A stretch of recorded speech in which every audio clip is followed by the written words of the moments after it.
മോഹൻലാൽ എന്ന നടനെ super star ആക്കിയ രാജാവിന്റെ മകനിലെ BGM, 90s കിഡ്സ് കേട്ടുറങ്ങിയ വാത്സല്യത്തിലെ താരാട്ടുപാട്ട്, ഇന്നും മനസ്സിനെ നൊമ്പരപ്പെടുത്തുന്ന മിന്നാരത്തിലെ സംഗീതം, മാന്ത്രികത്തിലെ പവർഫുൾ ബാക്ക്ഗ്രൗണ്ട് മ്യൂസിക്. അങ്ങനെ മലയാളികളുടെ കാതുകൾക്ക് അത്രമേൽ പ്രിയങ്കരമായ പാട്ടുകളും ബാക്ക്ഗ്രൗണ്ട് മ്യൂസിക്കും സമ്മാനിച്ച കൈകളാണ് യാത്രയായത്.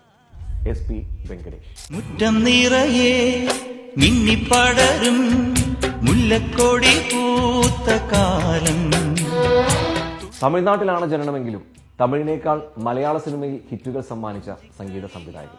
രവീന്ദ്രൻ മാഷിന്റെയും ശ്യാമിന്റെയും പാട്ടുകളിൽ ഗിറ്റാറും മാൻഡലിനും വായിച്ചു തുടങ്ങിയ വെങ്കടേഷിനെ രാജാവിന്റെ മകനിലൂടെ മലയാളത്തിലെ തിരക്കുള്ള സംഗീത സംവിധായകനാക്കിയത് തിരക്കഥാകൃത്ത് ഡെന്നീസ് ജോസഫാണ്.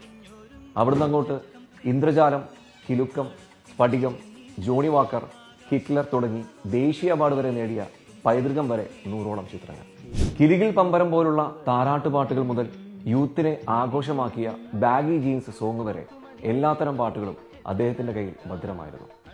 ഒരേ സമയം തമിഴ്, കന്നഡ, തെലുങ്ക്, ഹിന്ദി സിനിമകളെല്ലാം ചെയ്തെങ്കിലും മാസ്റ്റർ പീസുകളെല്ലാം അദ്ദേഹം ചെയ്തത് മലയാളത്തിന് വേണ്ടിയായിരുന്നു. 90കളിലും 2000ത്തിന്റെ തുടക്കത്തിലും മലയാളികൾ പാടിയ ജനപ്രിയ ഗാനങ്ങളെല്ലാം തന്നെ SP വെങ്കടേഷ് എന്ന ഭസ്മക്കുറിയും വലിയ പൊട്ടും തൊട്ട ഒരു സാധാരണ മനുഷ്യന്റെ അസാധാരണ വിരലുകളിൽ നിന്നായിരുന്നു. പാട്ടുകളുടെ വ്യത്യസ്തത കൊണ്ട് സിനിമാ ലോകം അദ്ദേഹത്തെ സംഗീതരാജൻ എന്ന് വിശേഷിപ്പിച്ചു. ഇനിയില്ല ആ ഈണം.